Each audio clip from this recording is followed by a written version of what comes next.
لوگوں کا دل تو اللہ سے ہی نہیں جڑ رہا، ایسے بے خوف طریقے سے اپنی زندگی گزار رہے ہیں جیسے کبھی مرنا ہی نہیں ہے، جیسے ہم پر کسی خدا کی نظر ہی نہیں ہے۔ جس بندے کو اس کی عیاشی اور اس کے گناہ تھوڑا سا فائدہ دیتے ہیں وہ اس میں آگے جانے کی خواہش کرتا ہے، بڑھتا چلا جا رہا ہے، بڑھتا چلا جا رہا ہے، جس کی وجہ سے آخرت کا یقین ہمارے دلوں سے نکل رہا ہے۔ اللہ کے بندو، یہ رونے دھونے کا مقام ہے، ہماری آخرت ہمارے ہاتھوں سے برباد ہو رہی ہے اور ہمیں دنیا کی پڑی ہے یار۔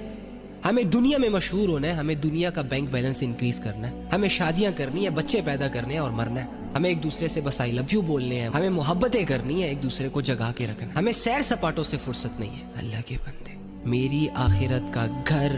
اجڑا ہوا ہے، میری آخرت کی زندگی میرے ہاتھوں سے روزانہ برباد ہو رہی ہے، فکر ہی نہیں ہے اس چیز کی، مجھے احساس ہی نہیں ہے اس چیز کا۔ فکر اور احساس ہوتا تو چلو زندگی کے کسی نہ کسی موقع پہ کبھی نہ کبھی کوئی ٹھوکر لگتی، سنبھل جاتا، آ جاتا اللہ کے پاس، لیکن بے غم دماغ نے آخرت کو سوچنا چھوڑ دیا، دل نے آخرت کا یقین چھوڑ دیا، زبان نے اللہ کو پکارنا چھوڑ دیا، قدموں نے اللہ کی طرف، اللہ کے گھر کا رخ کرنا چھوڑ دیا۔ یہ دنیا مسلمان سے اس کی مسلمانیت چھین رہی ہے، ایمان والے سے اس کا ایمان چھین رہی ہے، اور لوگ ہیں کہ انہیں جاگتی آنکھوں سے خواب دیکھنے سے فرصت ہی نہیں۔